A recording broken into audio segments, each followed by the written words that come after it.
Hello friends, welcome back to আহুষা channel. আজকে আমি তোমাদেরকে বানিয়ে দেখাবো খুবই মজাদার একটি রেসিপি, ফ্রেঞ্চ ফ্রাই। খুবই সহজ এবং ঝটপট এটি তৈরি হয়ে যায় কোনো রকম ঝামেলা ছাড়াই। তো চলো তাহলে আজকে রেসিপিটি দেখে নেওয়া যাক। সবার প্রথমে আমি এখানে নিচে একটা বড় সাইজের আলু, সেটাকে এখন আমি ভালোভাবে ছিলে নেব।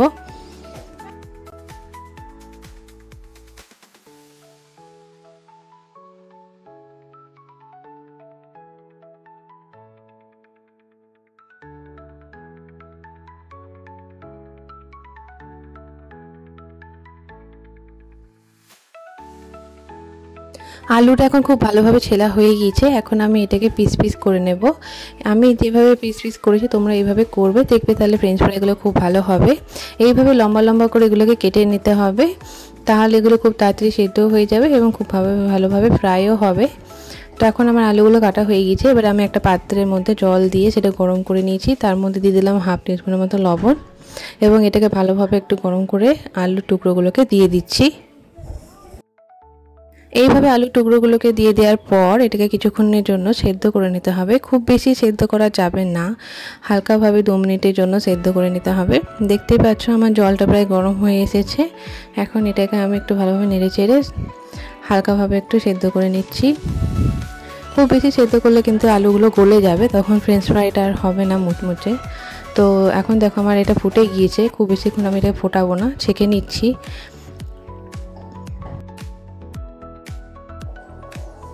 এখন আলুগুলো আমার ছাকা হয়ে গিয়েছে এবং একটা টিস্যু দিয়ে আমি এগুলোকে ভালোভাবে জলটা টেনে নেয়, সেই জন্য এটাকে ভালোভাবে একটু শুকিয়ে নিচ্ছি যাতে আলুগুলোর মধ্যে কোনো রকম জল না থাকে। এবং এটা কিছুক্ষণ ফ্যানে রেখে দেবো যাতে যে জলটা আছে সেটা যেন একটু ড্রাই হয়ে যায়। এখন আমি এর মধ্যে দিয়ে দিচ্ছি কর্নফ্লাওয়ার। এই কর্নফ্লাওয়ারটা দিলে আলুর যে টুকরোগুলো আমরা ফ্রাই করব সেগুলো কিন্তু খুব মুচমুচে হবে। কর্নফ্লাওয়ার না দিলে কিন্তু হবে না, এক্ষেত্রে তোমরা কিন্তু অবশ্যই কর্নফ্লাওয়ারটা অ্যাড করবে। এখন আমার কর্নফ্লাওয়ারটা মাখানো হয়ে গেছে আলুর টুকরোগুলোতে। এখন তেল গরম করে আমি এই আলুর টুকরোগুলো এর মধ্যে দিয়ে দিচ্ছি। এক্ষেত্রে কিন্তু তেলটা হাই ফ্লেমে রাখতে হবে, ফুল গরম হলে তখনই কিন্তু আলুর টুকরোগুলো অ্যাড করতে হবে। এক্ষেত্রে কিন্তু আমি গ্যাসের ফ্লেমটা হাই ফ্লেমে রেখেছি যাতে আলুগুলো ভালোভাবে মুচমুচে হয়ে যায়। এখন এটাকে আমি হালকা ব্রাউন করা পর্যন্ত ভাজবো। এইভাবে ভালোভাবে ডুবো তেলের মধ্যে ছেঁকে নিলে কিন্তু আলুগুলো খুব ভালোভাবে ফ্রাই হয়ে যায়। দেখতে পাচ্ছ আমার এই আলুগুলো মোটামুটি গোল্ডেন কালার হয়ে এসেছে। এইভাবে 5 মিনিট এগুলোকে একটু নেড়ে চেড়ে নিতে হবে, তাহলে কিন্তু আলুগুলো খুব ভালোভাবে গোল্ডেন কালার হয়ে যাবে। এখন আমার আলুগুলো পুরোপুরি রেডি। আমি এগুলোকে একটা পাত্রের মধ্যে ঢেলে নিচ্ছি। এখন আমার ফ্রেঞ্চ ফ্রাইগুলো পুরোপুরি রেডি হয়ে গেছে। এই একইভাবে আমি আরও যে আলু টুকরোগুলো ছিল সবগুলোকে ফ্রাই করে নিয়েছি। দেখতেই পাচ্ছ আমার ফ্রেঞ্চ ফ্রাই পুরো রেডি। খুবই মজাদার খেতে হয়, তোমরা কিন্তু বাড়িতে অবশ্যই ট্রাই করে দেখো, আশা করি তোমাদেরও ভালো লাগবে। এখন আমি অন্যরকমভাবে একটা ফ্রেঞ্চ ফ্রাই দেখাচ্ছি। এখানে আলুটা সেদ্ধ করে ছেনে রেখেছিলাম, তার মধ্যে দিয়ে দিচ্ছি কর্নফ্লাওয়ার 1 চামচ, নুন দিয়ে দিচ্ছি স্বাদ মতো, আর দিচ্ছি হালকা একটু লঙ্কা গুঁড়ো, হালকা একটু গোলমরিচ গুঁড়ো, আর দিচ্ছি হালকা একটু ম্যাগি মশলা। এই সব উপকরণগুলোকে ভালোভাবে একটু মাখিয়ে নিতে হবে। ভালোভাবে একটা ডো বানিয়ে নিতে হবে।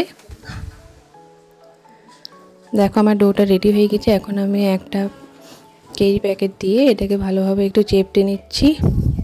খুব বেশি পাতলা করা যাবে না, মোটামুটি মোটা সাইজে করতে হবে।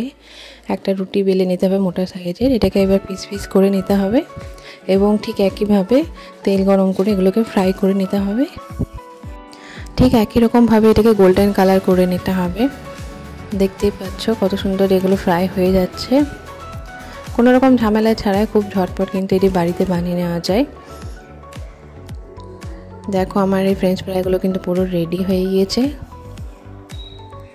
ঠিক একই রকমভাবে আমি আরও যে টুকরোগুলো ছিল সবগুলোকে ভালোভাবে এইভাবে ছেঁকে নিচ্ছি। আমার এই রেসিপিগুলি যদি তোমাদের ভালো লেগে থাকে তাহলে কিন্তু অবশ্যই লাইক, কমেন্ট এবং সাবস্ক্রাইব করতে ভুলবে না।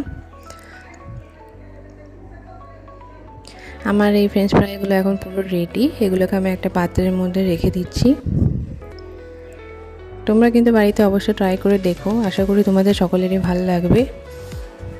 এবং কেমন হয়েছে এই ফ্রেঞ্চ ফ্রাইটি আমাকে কিন্তু অবশ্যই কমেন্ট করে জানিও। ভিডিওটি পুরোটি দেখার জন্য কিন্তু অসংখ্য ধন্যবাদ। দেখা হবে নতুন একটি রেসিপি নিয়ে।